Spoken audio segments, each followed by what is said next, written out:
Hello, everyone, and welcome to this installment of our Executive Insights on Leadership webinar series. It's great to have everybody joining us. This is Tim Schulte from the Professional Development Academy, and those of you that joined last month to participate in with Malcolm Harkins, this webinar will be structured very similarly. Dr. Holladay will provide some overview relative to her executive insights on leadership, provide some perspectives from case studies as well as lessons learned throughout her career, and also throughout that time, as well as at the end. So throughout the webinar today, as well as at the very end, we'll certainly pick up your questions, and the best way to provide questions is to use the chat box that we have here on this WebEx system. So feel free to text us anytime using that chat feature, and we'll pick up your questions, and I will help facilitate those with Courtney as we go through this presentation, as well as and especially at the very end of the presentation. So with that, again, welcome everyone. It's great to have you part of the session, and let me provide a brief overview of Dr. Holladay. Courtney is the Executive Director of the Leadership Institute at the University of Texas MD Anderson Cancer Center. She has a master's degree as well as a doctoral degree in industrial organizational psychology from Rice University. She is a licensed psychologist, and she is also an executive coach, and she is certified at the highest level of that professional certification. She leads all sorts of things at the University of Texas MD Anderson Cancer Center, especially those things relative to workforce development and leadership development specifically. She's involved in curriculum development. She's involved in mentoring programs, coaching programs, selection. She's involved in surveys and assessments and data gathering so that she can benchmark against best practices. She's also responsible for change enablement within the Cancer Center. And in addition to that, she is focused on and provides personalized development for faculty and administrative leaders within the University of Texas there as well. She focuses her efforts as well as her team's efforts on evaluating the effectiveness of their programs throughout the University of Texas MD Anderson Cancer Center, and she makes sure that the work that she does is evidence-based, and therefore what it is that they're putting in place, she can track that back to its effectiveness relative to the value of the efforts being provided. And so there's a long list of things that Courtney is focused on and responsible for within her organization. And in addition to that, she's involved with a number of best practices and peer-based activities, especially in the articles that she writes for the journals, such as Journal of Business and Psychology, Academy of Management, Learning and Education, and Journal of Applied Psychology and Leadership and Organizational Development. So again, I'd like to welcome Courtney at this time and hand it over to her to help walk us through and provide her executive insights on leadership. And so Courtney, thank you so much for joining us to be a part of this webinar series. And on behalf of everybody at the Professional Development Academy, thank you for sharing your executive insights today with us. Well, thank you all very much for having me. I'm really looking forward to our time together this afternoon. So thank you for that. So the areas that I wanted to talk about today are my own personal leadership story. I find that from my own experience that I've learned from others through their reflection of the challenges that they face, kind of how they came to be in their roles. So I wanted to spend a little time sharing my own personal leadership story so that you might be able to gain some insights from that reflection that I'll go down. Then I also wanted to talk about the leadership challenges that I've faced and use some case studies, some examples so that we can explore what my lessons learned were and some of those things that might be of interest. And then finally wanted to talk about some specific practices that we're embarking upon at MD Anderson, as those may be helpful as people are thinking about their own journeys. And then end with open Q&A. But as Tim mentioned, I'll be open for questions throughout so that we can explore where people are interested in going. So in terms of my personal leadership story, there are a few themes that I wanted to highlight. So if you'll go to the next slide.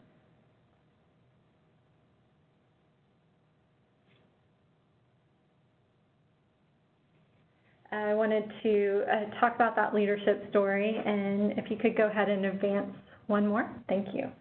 Wanted to talk about how that reflection, so looking back to look forward. So there are a few key themes for me that as I think about my own leadership journey that have been consistent throughout. And the first one that you see up there is around family. So my mother was diagnosed with cancer when I was young, and I remember very well what that experience was, even though I was only 4 or 5 years old. But that had a major impact on me, seeing her experience cancer, what that was like, and going through the illness. It's one of those illnesses that is very visual, so you see how people are progressing, and you can see what that looks like. And so that had a very big impact on me at an early age, and my mother actually received treatment at MD Anderson Cancer Center. So the institution has had a long-standing tie to my family, and being able to give back when I had the opportunity in my career to do so and to come to an institution where I would be able to work in an organization that has a mission to end cancer was very important for me. And I'm happy to say that my mother is a survivor of cancer, has been for now over 30 years, and being able to give back something to the organization that I believe, ultimately saved her life was very important for me.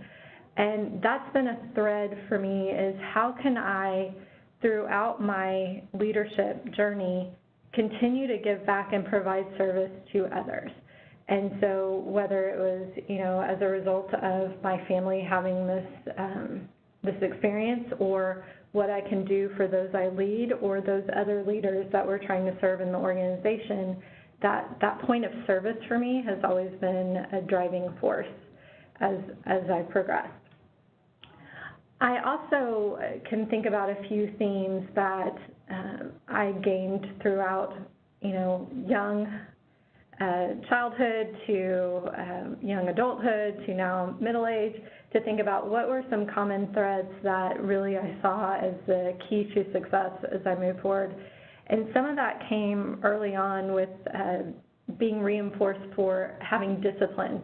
It wasn't enforced by anyone else, but it was competing with myself. So there were some sports that I was involved in, and it was more about how do I have that self-discipline to really strive and drive to be better, rather than someone else enforcing that goal upon myself. And so that's been a thread that's carried through for my own leadership style, is the discipline that I'm trying to put on myself, that there's no external force that's asking it about me, but it's really something that's internally driven. And very early on, I believe I learned the lesson about how the team is more important than the self. So there's so much of what we do, I think more so in the workplace now than ever before, that's in a team environment, because no one person can really do everything. And at an early age, recognizing that the team is greater than the sum of its parts, and that too has carried through, whether it was in research collaborations or in standing up a new technology or building a new program. All of those were better when there was a multidisciplinary team. And in the healthcare environment, that multidisciplinary team is something that we have become particularly used to on the technical side, where you have physicians with nurses, with advanced practice providers, with receptionists, to the patient care coordinator. All of those are typical teams that you might work within on the technical side providing care. But what we've done is, even outside of those technical teams, we've seen in our healthcare environment that really that team where you have for leadership a physician leader with a nursing leader with an administrator and a research leader, we're able to get farther because of the different perspectives and the diversity and the different lenses that we bring. So that team aspect that was learned through sports and through different types of things early on, I think has carried throughout. And then one other lesson that I learned, and it was actually during graduate school, that has stuck with me, and I still talk about it with any of my direct reports, but then the departments that I lead as well, was a message of good enough. And this was something that my advisor had given me feedback at one point about a manuscript that we were submitting for publication, and he said it was good enough. And that was a message that was odd. It was at odds for me of what that meant. And over time, what I came to realize was if you wait till anything's 100% and you don't seek out feedback earlier on and get input from others, that you might never get things off the ground, and that feedback and that iterative process is more important and can have more of an impact.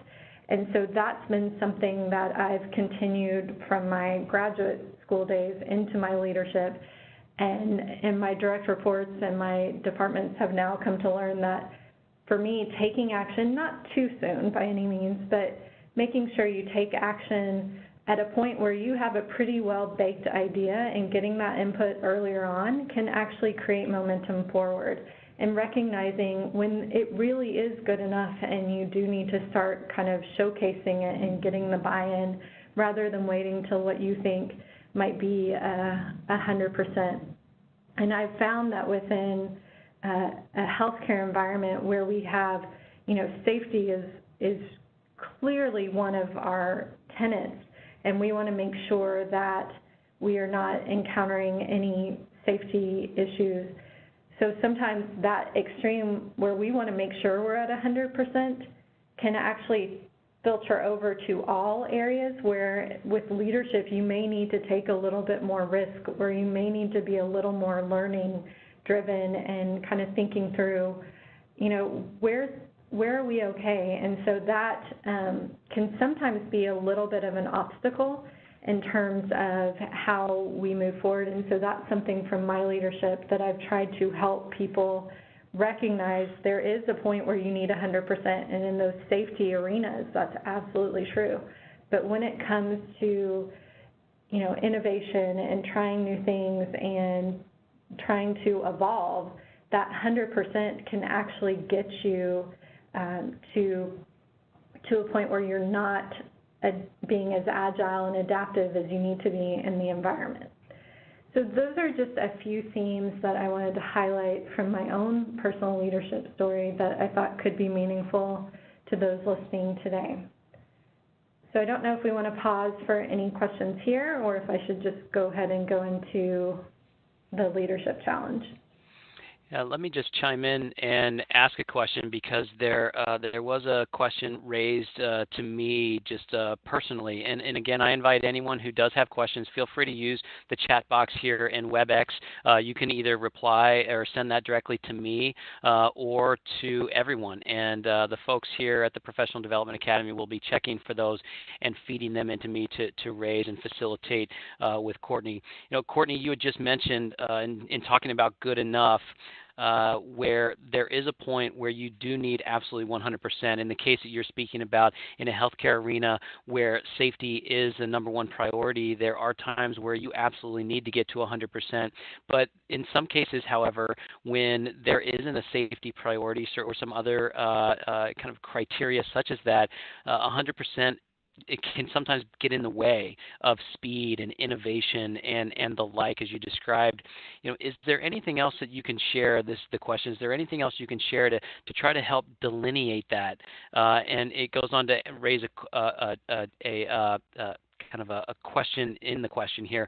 Are there certain metrics that a business should look for to say these are our absolutes and these are not our absolutes, so that we know where good enough does have to mean 100% and where good enough can be something short of that? Sure, I think that's a great question, and I do think it's probably organization specific, but it's identifying what are those key areas that are non-negotiable. So in my case, I mentioned safety is a non-negotiable. That's not even on the table to hit less than 100%. But there are some other things that we do have more flexibility.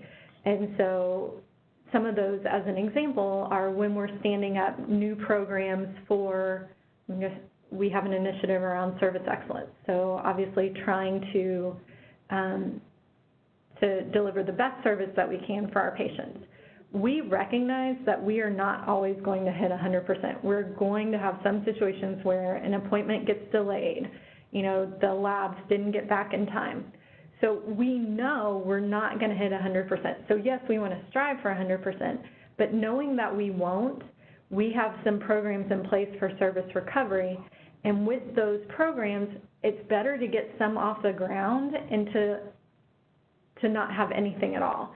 And so I think those are some critical decision points of, we were starting from a place where we did not have a standardized service recovery program.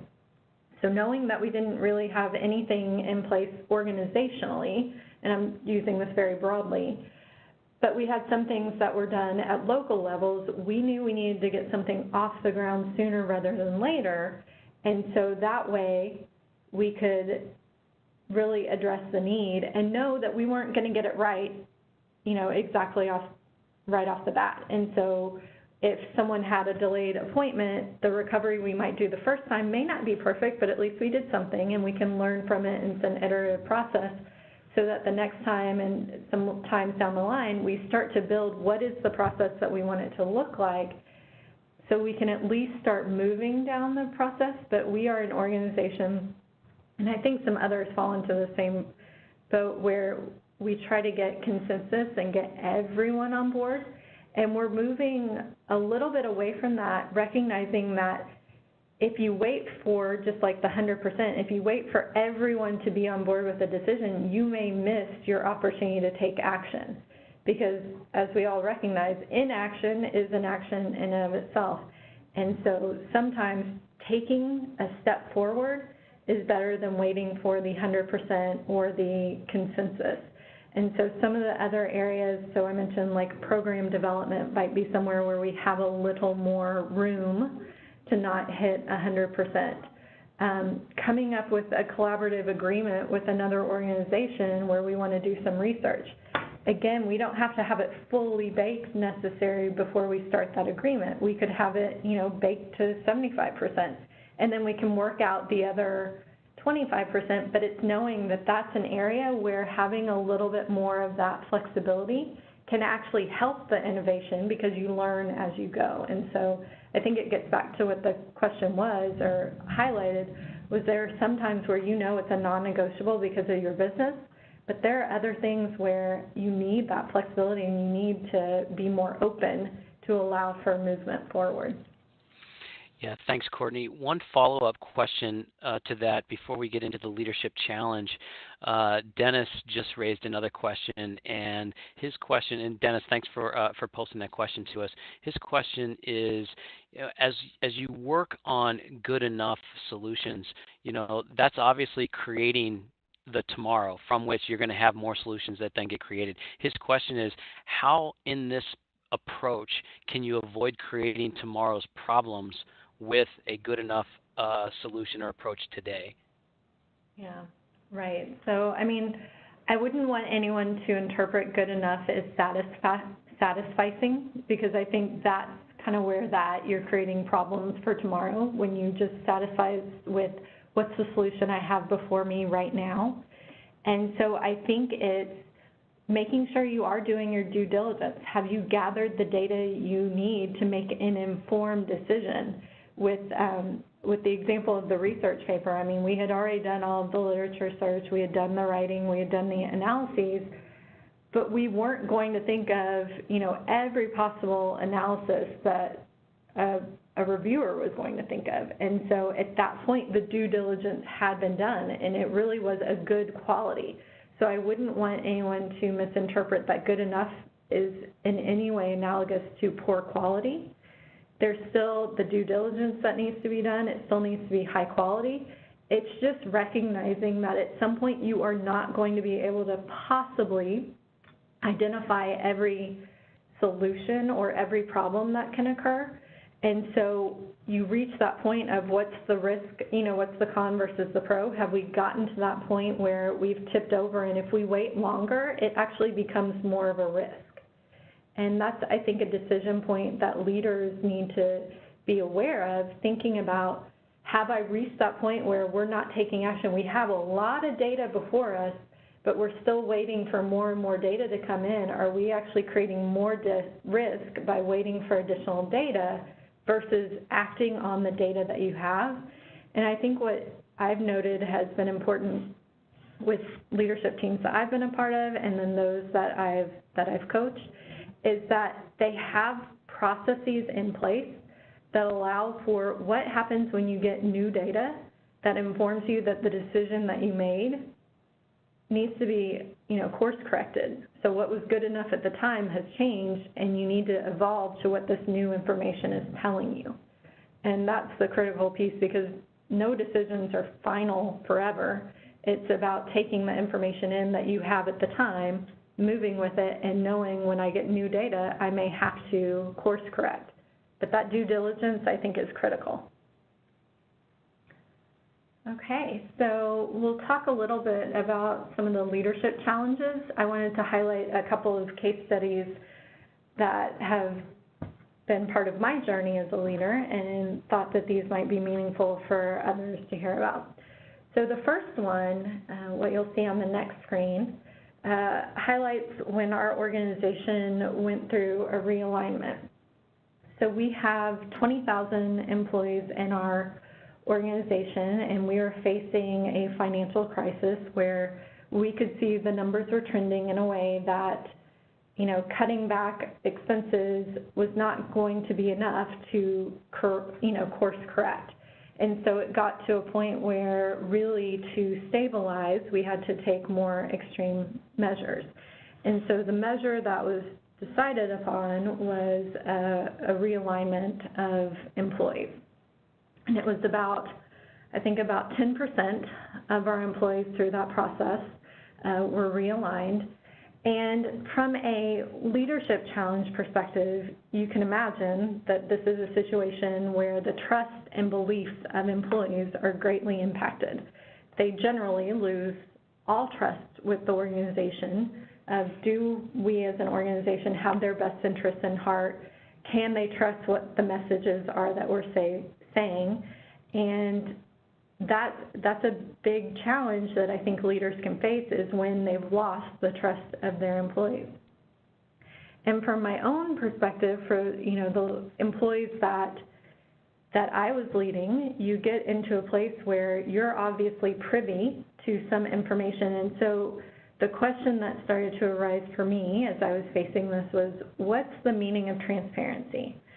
And so when we were hearing realignments, when we were having these discussions that they may become a reality, it's at what point do you start to communicate that? Because it hadn't been determined, but rumors were flying, and it gets to be a point where as a leader you have to make that decision of what can I share with my employees that I'm transparent, being the word, but also don't share something that may not become a reality, and then gives them angst for what may or may not happen. And I think the word transparency gets thrown around a lot, and obviously there's a definition, but I think when it comes from leaders and employees, sometimes this word has a different meaning for the different groups. And whereas sometimes we hear from employees, they want to hear, all of the conversations along the way, whereas from the other side, the managers, the leaders, the decision makers may not be ready to share some of that information because it's not a done deal, and not wanting to create angst from the other side. And so sometimes it can feel like those two are at odds. And it gets to the point of then what becomes, I put up here, the moral obligation of leaders of, if we know something may be happening that could impact our employees, to what extent do we owe it to them so that they can be planning for their longevity, for their families, for their well-being. And so from my own perspective, I reached a point where, as the leader of a department, I made the decision that I needed to inform my employees, even though all of the particulars, all of the decisions hadn't been made. But I needed to allow them to have enough space that if it did become a reality, that they felt informed and that they could make a decision on their own terms. So it was, this may be happening. I want you to be aware of now so that, you know, I can't answer questions I don't have the answers to, but I will do my best and know that I am doing everything that I can to fight for the needs of our department and what I believe we can give value to in the institution. And so that was a message that I decided to deliver, and even with doing so, I mean, it took from the delivery of the message, ongoing messages, and then we ultimately did have a realignment. There was a lack of trust, not just within my team, but across the institution for how it was handled and for did we really have the best interests of employees at heart when we got to that point where we had to realign people and let them go as a result of some, you know, business dealings. And so I'll pause there and see if there are any questions before I go into the next case study. Courtney, I don't see any questions right now, so Okay. I recommend moving forward, and Sure. we'll pick up questions here at the next segment. Okay, sounds great. So the other case study I wanted to highlight was a merger of departments. And this is something where myself and two other leaders, we were involved in a project where we were bringing together resources under one department. And myself and the two other leaders were in some ways working to create this department where only one of us would ultimately be the leader of the department. And so it created an interesting dynamic where we had multiple leaders really trying to do what we could to set up the best department that we could to perform leadership development across the institution. But some of the dynamics that were a little bit interesting through that process were knowing that we are ultimately creating a situation where two of us would not necessarily have a role in this department going forward.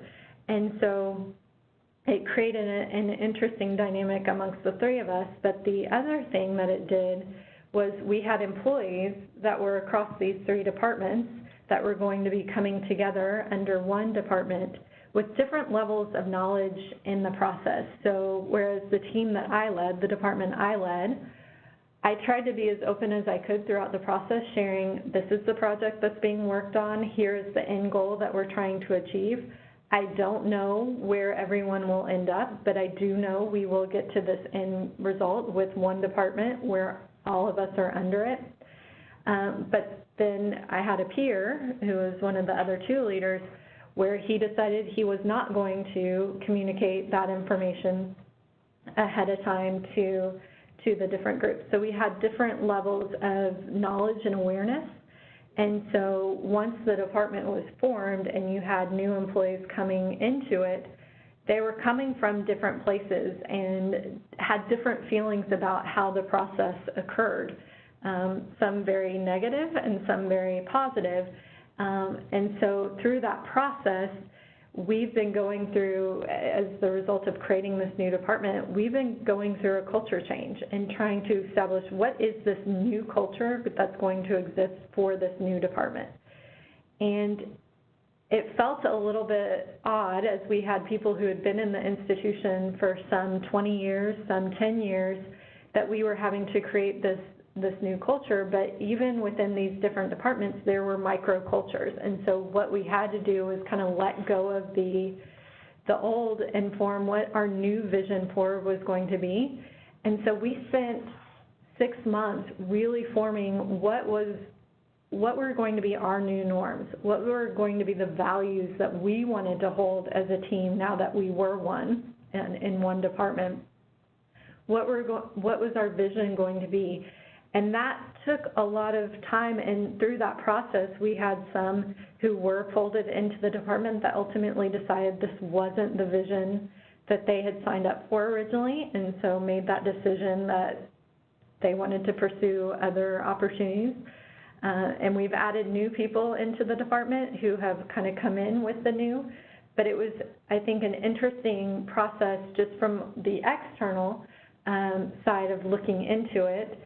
of having a situation where you had, leaders who were trying to model and set the tone, but I'm not sure we were always on the same page with how to do that for our employees.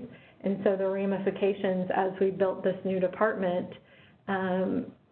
carried over, and there was some baggage that we had to deal with to ultimately set us up in a new place.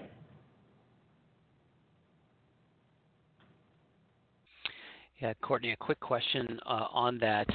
Relative to, and there's two questions here, one that I'll address with what you were just speaking about, and then one that goes back to what you were talking about regarding the moral obligations of leaders. So first, the most recent topic, you had said that there were times where you were not the leaders were not on the same page, and that obviously took a toll.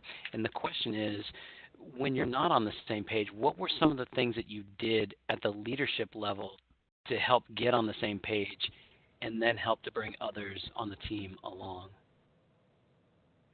Sure. So I would like to say that we ultimately got to the same page, but ultimately we didn't. I mean, we sat down, we looked at what was the intent, what was the outcome we were trying to achieve, how are we going to get there, and we ultimately did have some very different philosophies on what that would look like and what it would take to get there.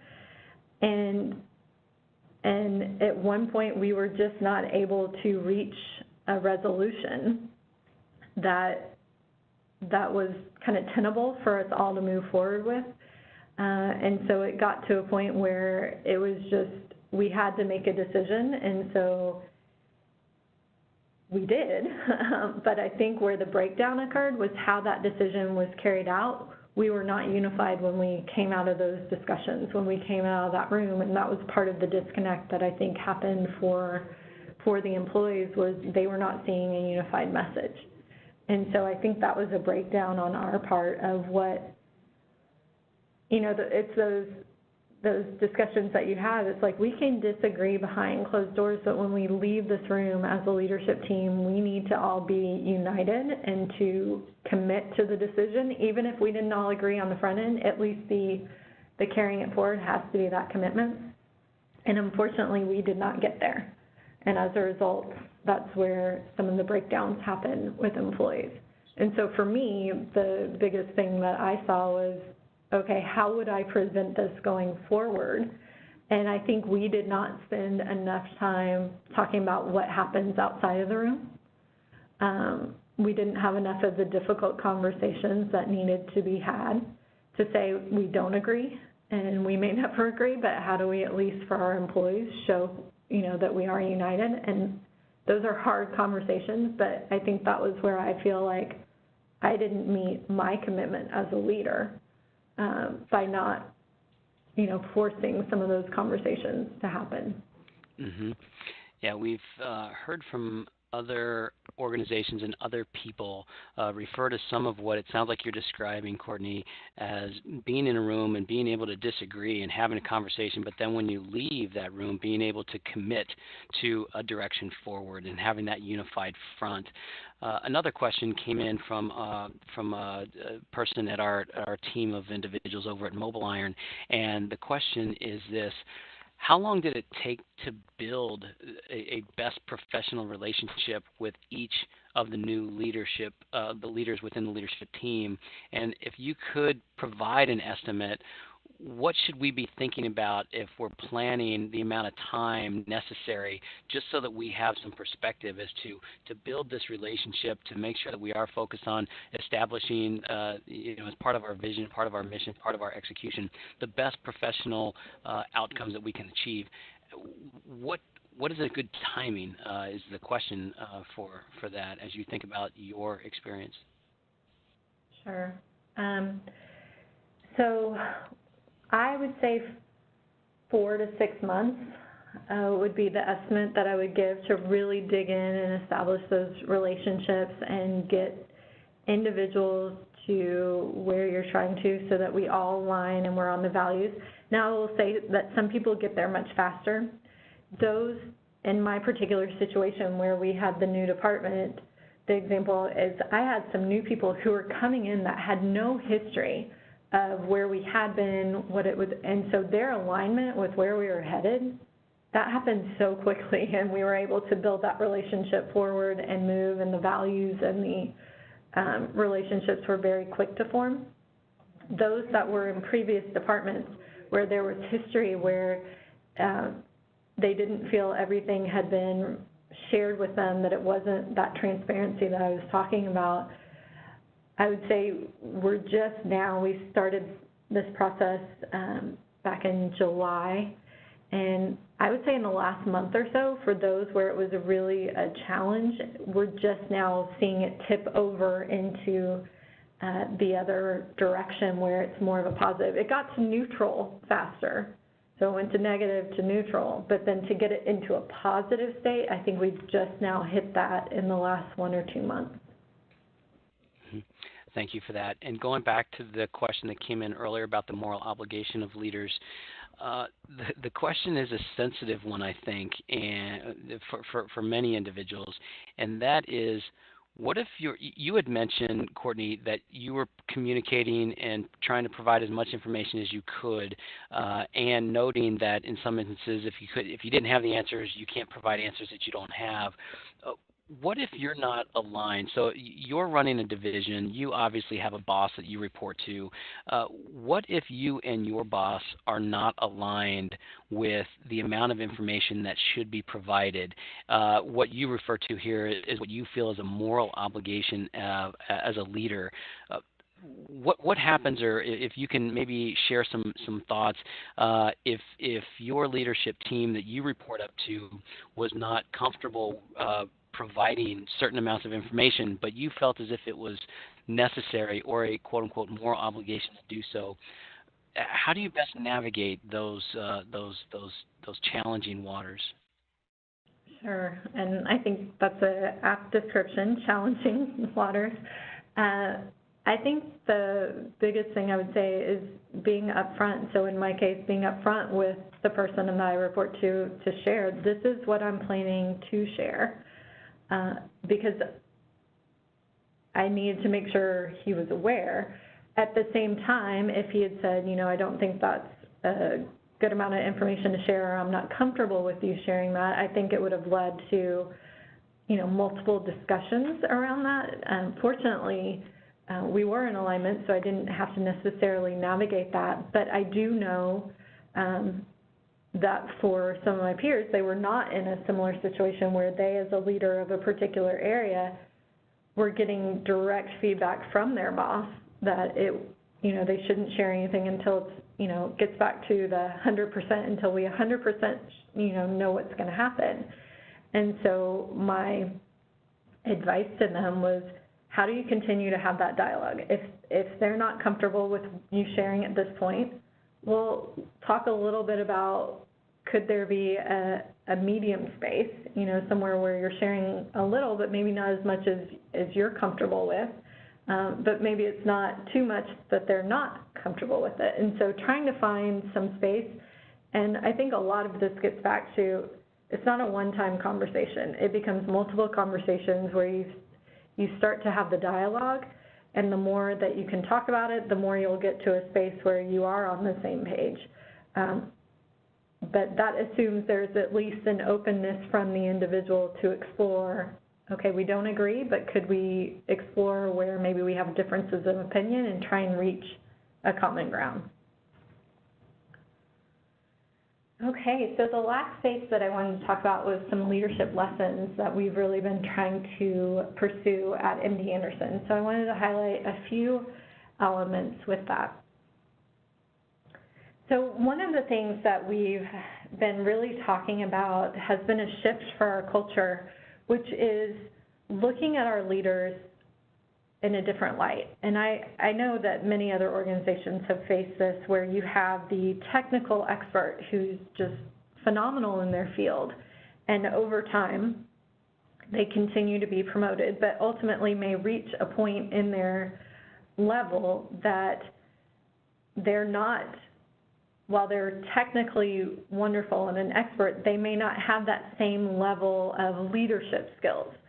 And in our environment, where we're an academic healthcare environment, we have a tremendous amount of knowledge and just brilliance, but we are finding that that brilliance doesn't necessarily translate across the technical to the leadership knowledge. And so one of the things that we've been doing over the last year has really been talking about shifting our view of what's required as a leader and recognizing that different roles have changing requirements. So we took this model and adapted it, and you can see that the idea is, nothing new, but as you move from that individual contributor up to the executive level, your reliance on technical skills lessens and your requirement for personal leadership skills heightens.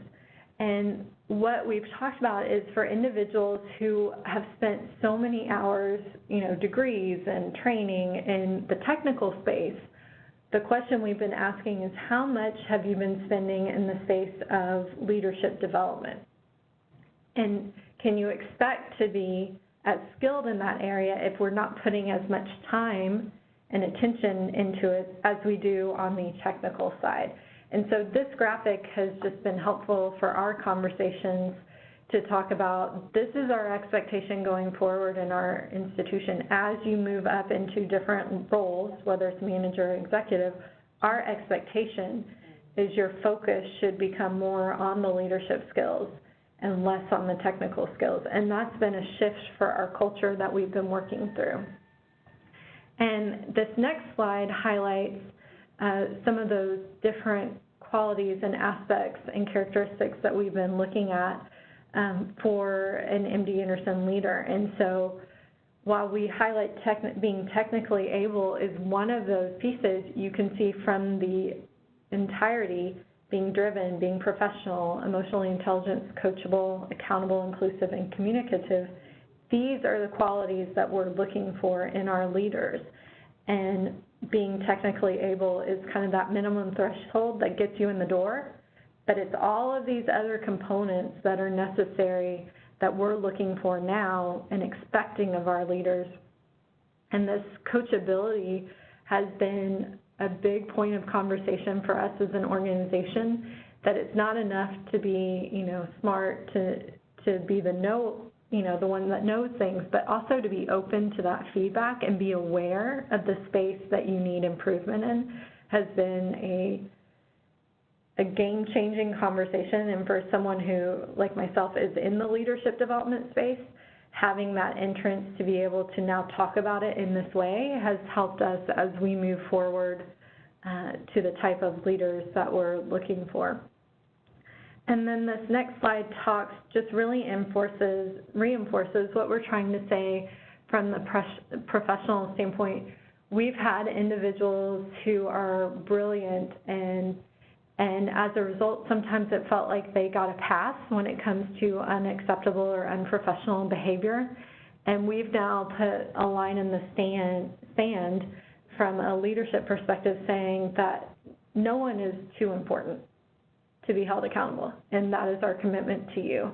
And this gets back to some of that trust that we need to rebuild, is to say, we've heard the feedback, we get it that we have done some things as leaders to not warrant your trust, but we're making this commitment to you. We are going to be doing things that are trustworthy, and one of those things is ensuring that everyone is treated professionally, and there's no one that's too important. And there's also, on the flip side, no one that's not important enough. So just because you may hold this title, this role, we're trying to say that everyone is going to be held accountable to that level of professionalism that we're aspiring to in the organization. And this is something that we're holding really critical in our organization. And so I wanted to share this out with you all as some of the lessons that we've been experiencing and what we're trying to do as a result. Yeah, thank you for that, Courtney. And I wanted to pass along a handful of thank yous that have come in via the chat box for your time today. There are a couple other questions, and I'll preface these next couple questions with the caveat that you may or may not be able to answer these specifically because they were asked relative to MD Anderson, so as to provide perspective relative to the companies that these individuals work for. And so if you can't answer them directly, that's perfectly fine. If you could answer them generally as what you see in terms of the market and trends, that would be greatly appreciated. One of the questions came with a statement to start, and that statement is, often when individuals move from an individual contributor into another role, like a manager or an executive, it almost feels forced because that's where the pay often is associated. And so the question is there anything that you're doing at MD Anderson that you can share relative to making sure that the individual contributor path is a viable path where they don't jeopardize loss of salary or compensation? Mm-hmm. Oh, I would love to say I have the magic answer for this. We do have some paths that are technical experts, but it is a reality that at some point they do kind of taper off in terms of continuing to progress up the salary chain. So I think that's unfortunately a reality that we too have not figured out. What we have been working on is some career pathing initiatives to help people think about, progression isn't always upward. Now, I know the reality of that is if you're looking for salary progression, it is often upward, but looking at more of the other benefits that can make someone whole. So, with the technical expert on the individual contributor side, there's a lot more flexibility that can be had in terms of different schedules. Like, we have some of our nurses at the highest level, they work at 3/12. That's not a reality that can be obtained if you're going on the leadership track. We also have other schedules that allow for more of that working from home. So I think it's thinking about more creatively, like, yes, you may want to progress salary-wise, but here are some other factors that we can maybe be creative with. That time is, I think something that is, what people are looking for. And so how do you create those creative schedules that may be another attractive outlet versus truly coming down to the money? But I think we're all aware of the impact of a bad leader. And so while you're wanting to reward someone to stay, that impact of putting the wrong leader in a position, someone who doesn't have those qualities, I think is a lot more painful and a lot more costly than having that discussion of, at this point, this is the cap of where we can go from your current career trajectory. Mm-hmm. Yeah, that's understandable. We have two other questions that I'll get to, but I'll just remind everyone again here is we've got about 11 minutes left here in this webinar. If anyone does have a question or last-minute thought that they want to pass along, feel free to use the chat box to do so. The next question that I want to get to is associated also with talent management, and it's directed at MD Anderson, and so however you want to address this, Courtney, would be greatly appreciated. The question is, at MD Anderson, do you have specific talent management approach? And what is being asked about that is, do you have a certain number of individuals that are noted as high potentials? Do you treat them differently than others? And do you work percentages or certain numbers through the pipeline toward leadership?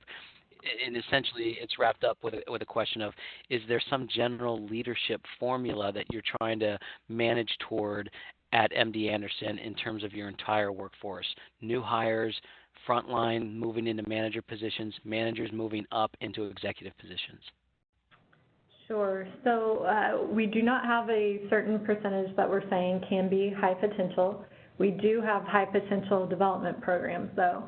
And so what we do, we are working to align the selection for those programs with our succession planning process and our talent review process. So we're still working on the alignment of that. But right now, the mechanism that we use is through a nomination process of our leaders, asking them to identify their high potentials.